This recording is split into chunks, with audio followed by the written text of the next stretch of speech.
Aleanca për shqiptarët, njëna është ashtë në Komanov, njëna në Gëstivar, njëna në Strug. Jo, nuk du të kisha thënë kështu. Jo, prej bazohen në deklarata që thua. Mirë tani deklaratat. Fatkeqësisht, e di si, Aleanca për shqiptarët është të çdo shqiptar. Dhe unë me veprime konkrete kam treguar vizionin tim për Aleancën për shqiptarët. Unë isha kryetar komune, ku e themelova Aleancën për shqiptarët.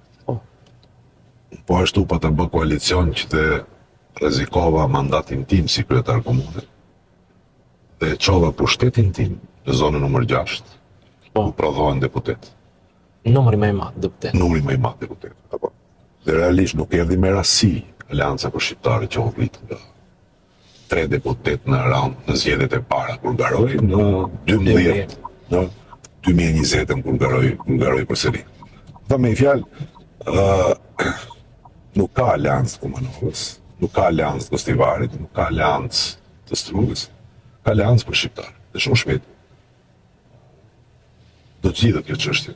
Presim epilogun e vendimit në gjyqin e apelit në Gostivar që për mua është e pakuptimit. Për mua e pakuptimit. Ka shumë kuptim. Për mu është prej shteti pa kuptim.